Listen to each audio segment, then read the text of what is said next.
Good morning all students. हमने पहला chapter शुरू किया था विज्ञान का भोजन एवं मानव स्वास्थ्य। इसका फर्स्ट पार्ट हम कर चुके थे। उसमें हमने भोजन के बारे में अध्ययन किया, संतुलित भोजन के बारे में पढ़ा और संतुलित भोजन के विभिन्न जो अवयव हैं उनके बारे में पढ़ा। इसके बाद में हमने भोजन कुपोषण के बारे में पढ़ा और आज हम इसको आगे इसी कड़ी में आगे चलते हैं। इसमें अपना आज का टॉपिक है पीने योग्य जल। पीने योग्य जल के गुण। पीने योग्य जल के गुण। स्टूडेंट्स, जैसा कि आप जानते हैं कि जल हमारे जीवन का प्रमुख आधार है। जल के बिना जीवन संभव नहीं है और पृथ्वी पर 3/4 भाग पानी है।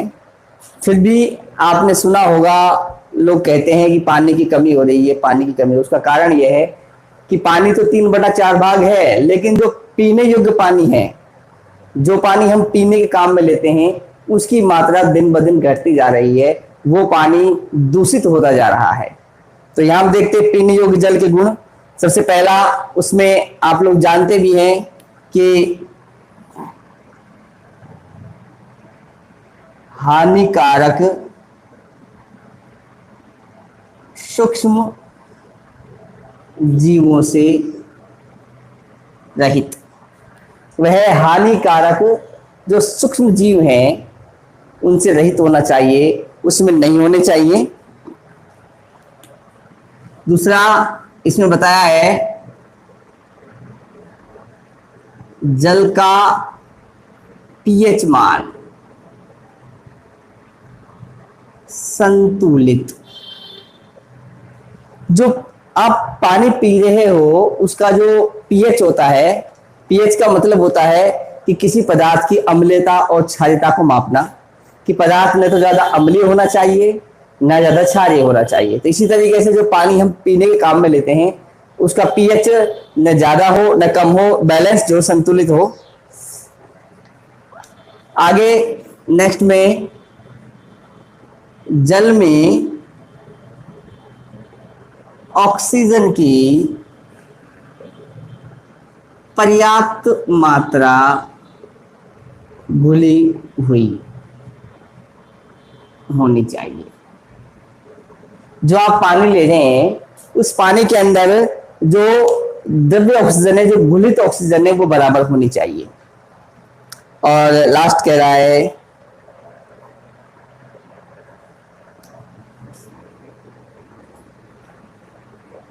जल में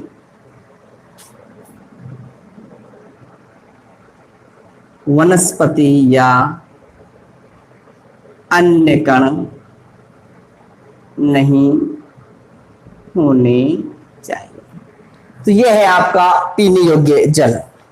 अब यदि हम इस स्थिति में इस तरीके का पानी, जिसको हम शुद्ध जल या अशुद्ध जल बोलते हैं, ये शुद्ध जल यदि पीने के काम में नहीं लेंगे तो फिर हमारे शरीर पर उसके दुष्प्रभाव होंगे और इसके कारण जो बीमारियां पैदा होती है। तो देखते हैं दूषित जल के दुष्प्रभाव। दूषित जल के दुष्प्रभाव। स्टूडेंट्स,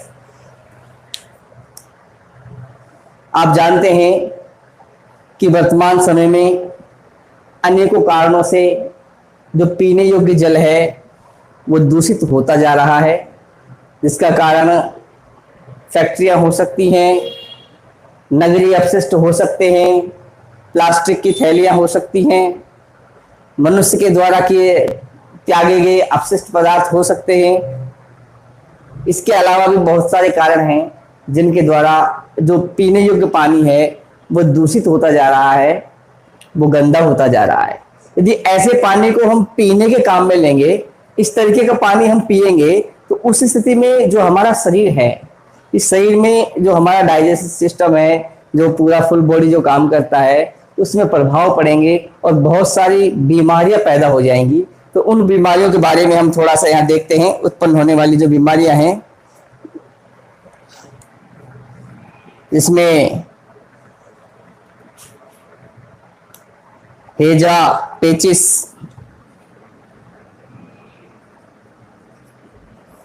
हेजा पेचिस प्रमुख बीमारी है। हेजा आप जानती हैं, डिहाइड्रेशन, बहुत ज्यादा पानी, गंदा पानी पीता है।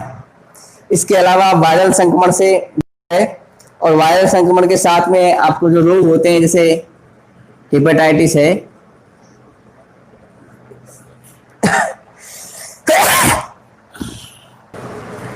आपने सुना होगा पीलिया, पीलिया के बारे में आपने ठीक से सुना भी होगा, जिसमें शरीर के अंदर रक्त की कमी हो जाती है। ये दूषित पानी पीने के कारण होता है। इसके अलावा पानी के अंदर एक कृमि होता है, इसका नाम है नारू या बाला रोग हो जाता है, ड्रैकनकुलस मेडिनेंसिस, ड्रैकनकुलस मेडिनेंसिस ये कृमि है, ड्रैकनकुलस मेडिनेंसिस। ये एक छोटा सा कीड़ा है और ये पानी के अंदर पाया जाता है। ऐसा पानी यदि हम पीते हैं, अपने पीने के काम में लेते हैं इस तरीके के पानी को, जिसमें ये ड्रैकनकुलस मेडिनेंसिस नामक कृमि जो है, कृमि कीड़े को विज्ञान में कृमि कहते हैं, पाया जाता है, तो उस स्थिति में जो रोग है उसको कहते हैं नारू या बाला रोग हो जाता है। तो बच्चों, हमने देखा कि दूषित जल के प्रभाव से शरीर में कई सारी बीमारियां पैदा हो जाती हैं, इसीलिए हमें पानी को साफ और शुद्ध करके ही पीना चाहिए। नेक्स्ट आगे अगला बिंदु हम देखते हैं। आप लोग इसको उतारना चाहें तो इसका स्क्रीनशॉट ले सकते हैं, नहीं तो वीडियो आपकी बहुत ज्यादा लंबी हो जाएगी। आप इसका स्क्रीनशॉट लेकर के और इसको आगे चलते हैं। नेक्स्ट टॉपिक आता है हमारा रक्तचाप।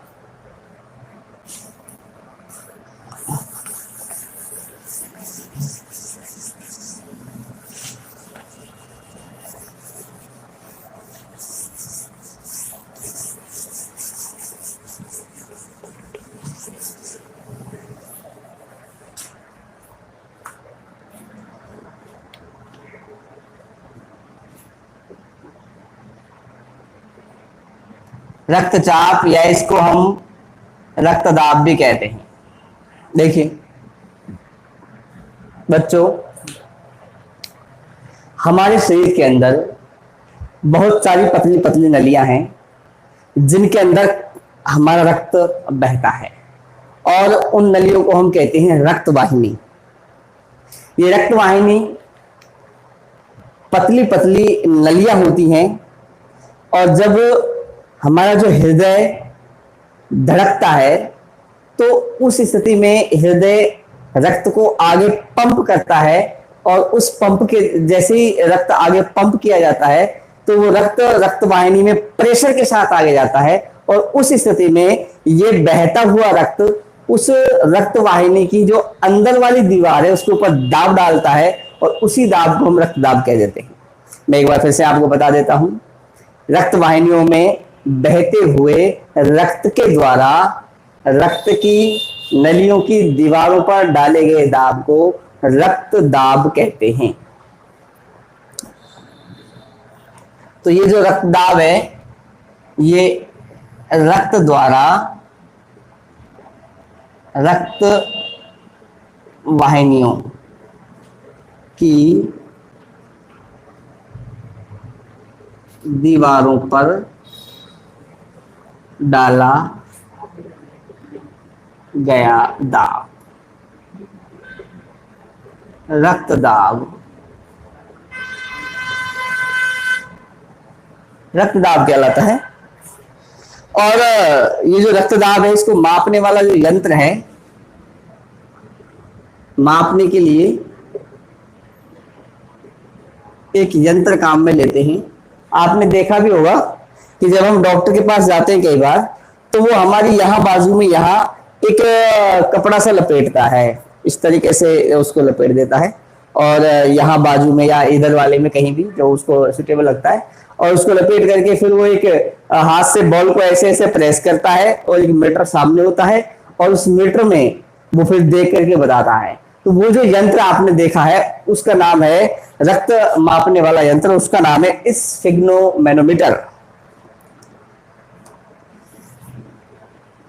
स्फाइग्नोमेनोमीटर, स्फाइग्नोमेनोमीटर, ये रक्त को नापने वाला यंत्र है, रक्त दाब को नापने वाला यंत्र है। आपने सबने लगभग देखा भी होगा, ये डॉक्टरों के पास होता है, डॉक्टर लोग उसको यूज में लेते हैं।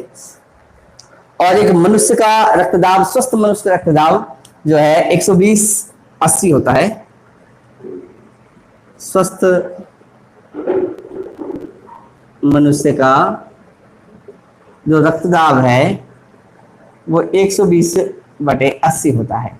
120 उच्च रक्तदाब, 80 लो, हाई और लो होता है। अब आगे देखते हैं, ये रक्तदाब दो प्रकार का होता है। रक्तदाब दो प्रकार का होता है। नंबर एक, हम कहते हैं इसको उच्च रक्तदाब, और दूसरा निम्न रक्तदाब, हाई बीपी और लो बीपी। बच्चों, आपने कई बार सुना होगा कि जो उम्र दराज लोग होते हैं, जिनकी उम्र 40, 35, 40 या इससे ऊपर होती है, वो लोग कहते हैं कि मुझे बीपी की प्रॉब्लम है। ऐसा आपने कई बार सुना होगा। तो ये बीपी, शॉर्ट में बीपी बोलते हैं, ब्लड प्रेशर। पूछा जाता है क्या बीपी की प्रॉब्लम है, तो बताया मेरा बीपी हाई रहता है। हाई का मतलब जो होना चाहिए, जो नॉर्मल होना चाहिए उससे अप रहता है, इसको कहते हैं हाई बीपी, और इसी को हम कहते हैं उच्च रक्तदाब। अब ये जो रक्तदाब होता है, इस स्थिति में उच्च का मतलब प्रेशर ज्यादा पड़ता है, तो हम कह सकते हैं इसमें होता है रक्त द्वारा रक्त वाहिनियों की दीवारों, जो रक्त वाहिनी की जो दीवार है पर अधिक दाब डालना। यदि ये दाब अधिक डाला जाता है तो इसे कहा जाता है उच्च रक्तदाब। उच्च रक्तदाब आप देख सकते हो, रक्त द्वारा रक्त वाहिनी की दीवारों पर अधिक दाब डालना, उच्च रक्तदाब। और यहां मैं लिखूंगा यदि दाब कम डाला जाता है, कम दाब डालना, यदि ये दाब कम डाला जाता है, नॉर्मल से कम होता है, तो इसको बोलते हैं निम्न रक्तदाब। और इस स्थिति में आप देख सकते हैं, आपको जानकारी होनी चाहिए कि उच्च रक्तदाब की स्थिति में व्यक्ति को चिंता, क्रोध, भ्रम और आवश्यकता से अधिक भोजन, ये चीजें, मसाले, चीनी, तेल, घी, अचार, मिठाइयाँ, मांस, चाय, सिगरेट, शराब का सेवन, आलस आदि नहीं करने चाहिए। ये इन कारणों से होता है। और जो निम्न रक्तदाब है, तो इसमें मैं लिख भी देता हूं आप लोगों के लिए, इसके कारण लिख देते हैं अपन। इसके कारण में है जैसे चिंता, क्रोध और ईर्ष्या,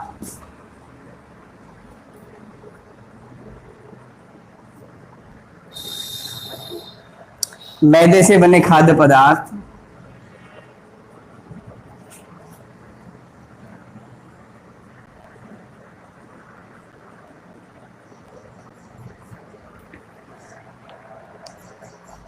मसाले, अचार, मिठाइयाँ, मसाले, अचार, मिठाइयाँ, चाय,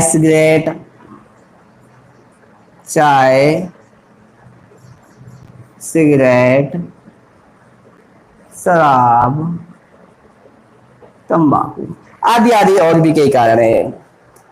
लोग आलस भी इसमें बताया है, आलस करना और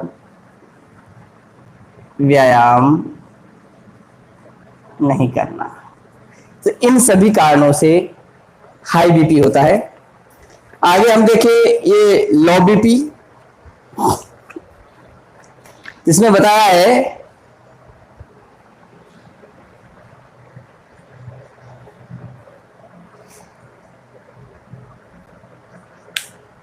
कि रक्त का जब दाब कम हो जाता है धमनी की दीवारों पर, उस स्थिति में जो ब्लड है वो पूरी तरीके से शरीर के सभी अंगों को नहीं पहुंच पाता। मैं लिख सकता हूं यहां, रक्त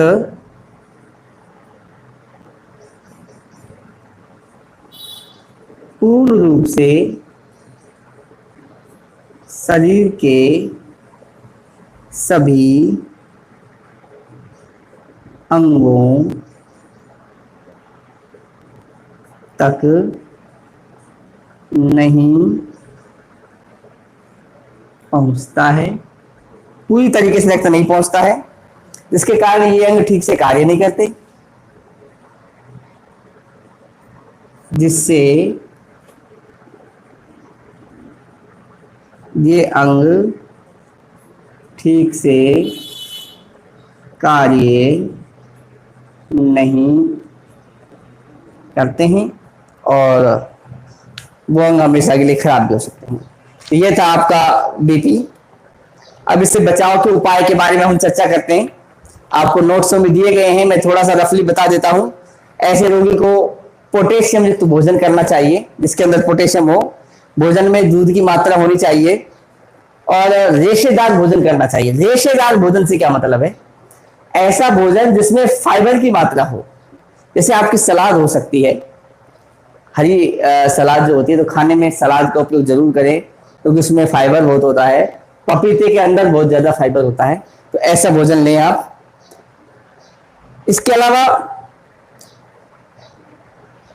मांस, वनस्पति, घी ऐसी चीजों को उपयोग में ना लें। नियमित रूप से व्यायाम करें और रोज 30 मिनट आप पैदल चलें। योग, ध्यान, प्राणायाम रोज करना चाहिए। धूम्रपान, मदिरापान, तंबाकू, गुटखा, चाय, बीड़ी, सिगरेट, ये नशीले पदार्थों से आप दूर रहें। तो इस तरीके से आप इन बीमारियों से बच सकते हैं। अब आप इसको उतार लें या फिर इसका स्क्रीनशॉट ले सकते हैं। नशीले पदार्थ,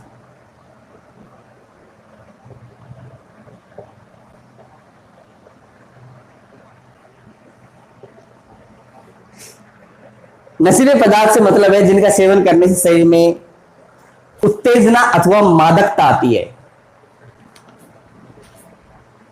इनके सेवन करने से शरीर में उत्तेजना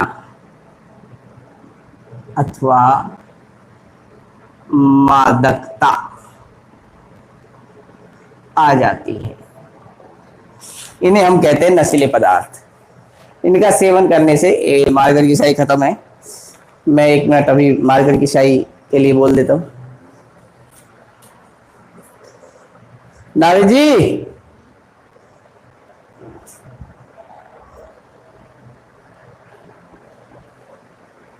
मार्गर शाही खत्म हो गया यार।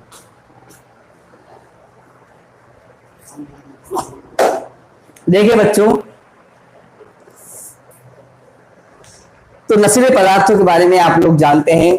आपने आस पड़ोस में, गली मोहल्ले में, अपने आसपास पार्टियों में, शादी में, ब्याह में, नॉर्मल लाइफ में आपने बहुत से लोगों को देखा होगा कि बहुत सारी नशे की चीजों का सेवन करते हैं। कुछ लोग नशे के रूप में गुटखा सबसे पहले आता है आपका। गुटखे का उपयोग कई प्रकार से किया जाता है। इसमें बच्चे, बूढ़े, महिलाएं, लड़कियां सभी गुटखे का उपयोग करती है। Thank you. तो सबसे पहले आता है आपका गुटखा। ये जो गुटखा होता है ये सुपारी के टुकड़ों, कत्था, चूना आदि को मिलाकर के बनाया जाता है और सभी लोग इसका ज्यादातर उपयोग करते हैं। और इसका बहुत ज्यादा यदि उपयोग किया जाए, उपयोग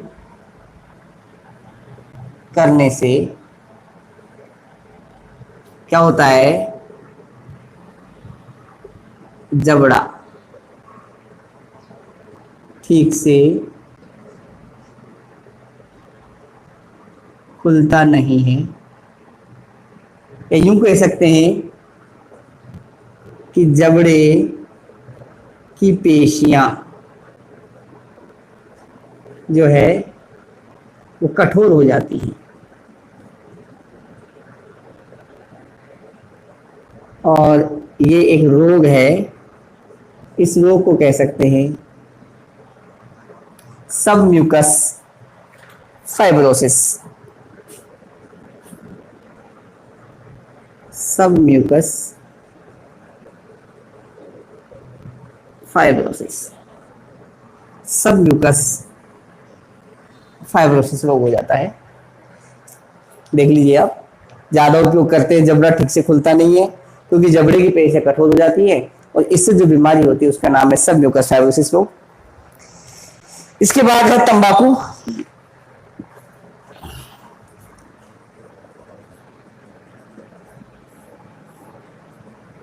आप जानते हैं तंबाकू को खाते भी हैं, कुछ लोग इसको पीते भी हैं, इसमें आग लगाते हैं और इसको जला करके पिया भी जाता है। और इसके सेवन से मुंह, जीभ, गले और फेफड़ों का कैंसर होने की संभावना है। मुंह, जीभ, गला तथा फेफड़ों का कैंसर। मुंह, जीभ, गला तथा फेफड़ों का कैंसर होने की संभावना इससे हो जाती है। और गर्भवती यदि महिला है, गर्भवती महिला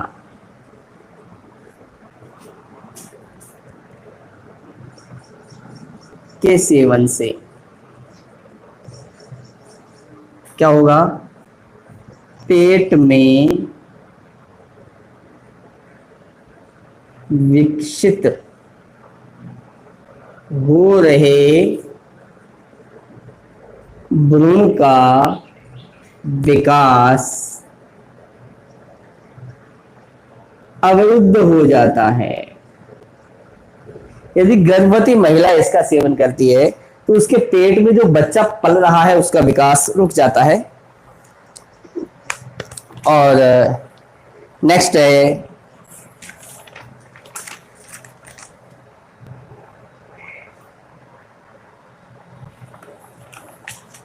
तंबाकू जो होता है, इसके सेवन से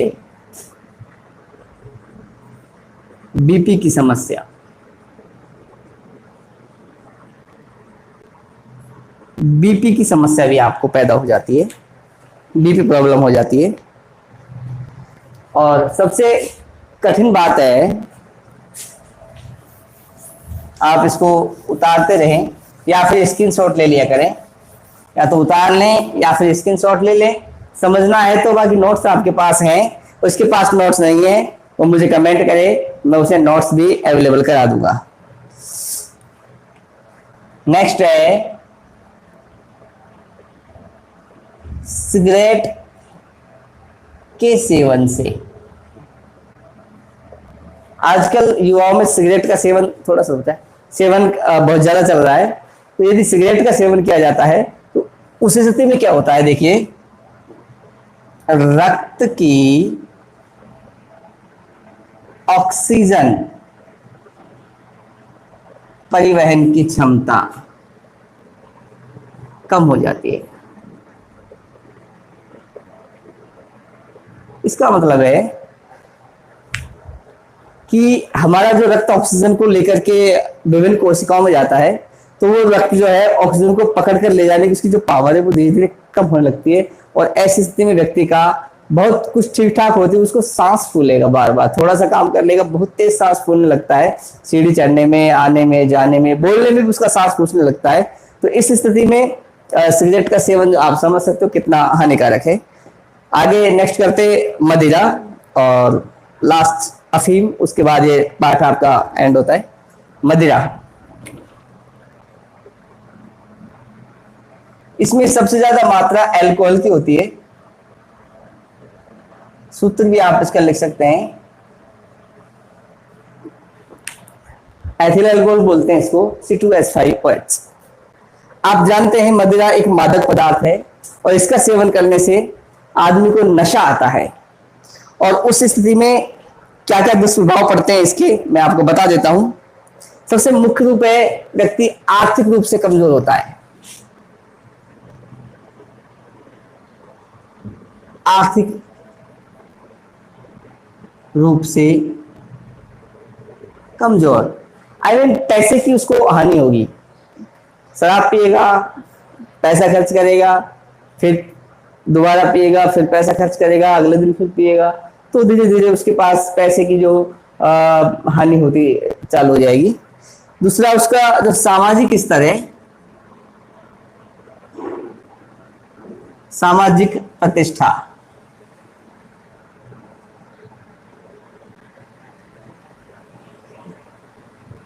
समाज में उसकी जो इज्जत है, समाज में उसका मान सम्मान खत्म हो जाता है। हर व्यक्ति उसको शराबी बोलेगा कि ये तो शराबी है, किस काम का आदमी है।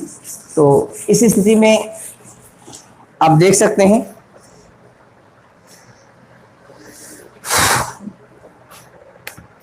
स्मरण शक्ति कम हो जाती है,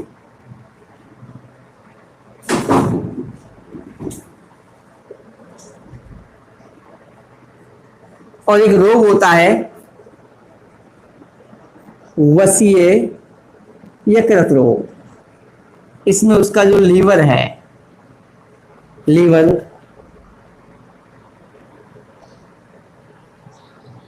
डैमेज हो जाता है, डैमेज बोल सकते हैं या कह सकते हैं लीवर पर इफेक्ट पड़ता है, इफेक्ट, जो लीवर है वो खराब हो जाता है, वसीय यकृत रोग। इसके बाद में सबसे मेन चीज है जो आप देख सकते हैं कि जो शराब का सेवन है ये आपराधिक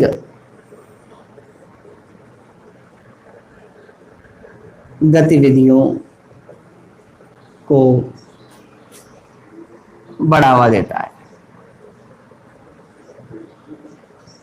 जितनी भी आपराधिक गतिविधियां हैं लगभग 90%, और घरेलू हिंसा तो मैं इसमें 100% मानूंगा कि जो घर में जो रोज के झगड़े होते हैं या व्यक्ति जो अपराध करता है वो नशे में करता है, और सबसे ज्यादा जो अपराध है वो शराब के नशे में किया जाता है। तो इसी के साथ आप देख सकते हैं शराब मदिरा के सेवन से कौन कौन सी हानि होती हैं। नेक्स्ट करते हैं अफीम। अफीम भी एक मादक पदार्थ है, इसके पीने से नशा आता है, और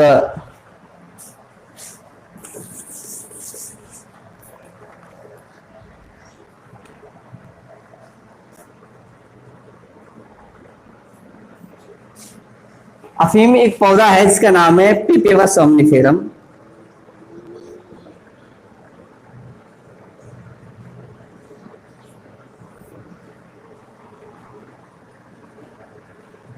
पौधे से प्राप्त होता है, पिपेवा सोमनिफेरम नाम के एक पौधे से प्राप्त किया जाता है, और इसमें कई प्रकार के लगभग 30 प्रकार के एल्कलॉइड पाए जाते हैं। इसका जो फल है, इस फल से दूध प्राप्त किया जाता है और इसको सुखाया जाता है, सुखाना, और फिर इसमें लगभग 30 प्रकार के एल्केलॉइड उपस्थित होते हैं, जिसमें आपको नोट्स में बताया निकोटीन है, मार्फिन है, पैडेनिन है, तो इस तरह के एक है, इसमें सोमनिफेरम है, आदि आदि। आपने कई बार सुना भी होगा, इसका उपयोग ज्यादातर जो ग्रामीण महिलाएं हैं वो बच्चा जब छोटा बच्चा होता है काम नहीं करने देता है तो उसको थोड़ा सा अफीम खिला करके सुला देती हैं। वो एक बहुत ही गलत और घिनौना कार्य है जिससे बच्चे के ऊपर, मन के ऊपर, मस्तिष्क के ऊपर विपरीत प्रभाव पड़ता है। ग्रामीण क्षेत्रों में कुछ ऐसे त्योहार आते हैं जहां पर भी ये अफीम जो है सार्वजनिक रूप से बड़े स्तर पे एक दूसरे को पिलाई जाती है, तो वो भी एक अशोभनीय, एक बहुत ही, मैं कह सकता हूँ, सामाजिक कार्य नहीं है। तो ऐसा भी लोगों को ध्यान में रखना चाहिए। और अंत में यदि व्यक्ति इसका बहुत ज्यादा सेवन करता है तो उसकी जो रोगों से लड़ने की ताकत है वो खत्म हो जाती है, उसकी जो प्रतिरक्षक ताकत है वो धीरे धीरे खत्म हो जाती है और वो व्यक्ति समय से पहले ही मृत्यु को प्राप्त हो जाता है। और एक इसमें बचा है दवाओं का दुरुपयोग।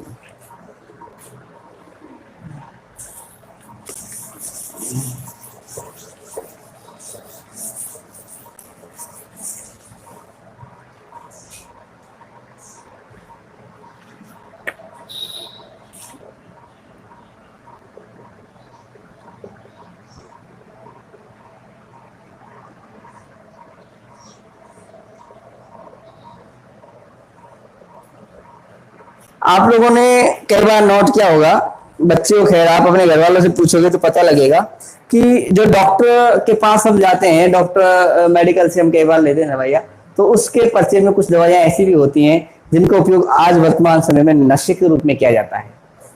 कॉरेक्स आप लोगों ने सुना होगा, एक खांसी की दवा है कॉरेक्स, और उसका बहुत ज्यादा, बहुत बड़े पैमाने पे लोग नशे के रूप में काम में लेते हैं। इसके अलावा भी कुछ दवाइयों के नाम मैं यहाँ लिख रहा हूँ आपके सामने, जैसे मॉर्फिन है, पैथेडीन है, मैं लिख देता हूं यहाँ, मॉर्फिन, पैथेडीन। इसके अलावा नाइट्राजीपाम है, डाइजीपाम है, नाइट्राजीपाम, डाइजीपाम आदि और भी बहुत सारी है। तो इनका उपयोग भी नशे के रूप में किया जाता है, जो भी एक बहुत ही खतरनाक पदार्थ है। कुछ जो छोटे बच्चे होते हैं वो थिनर का उपयोग भी करते हैं।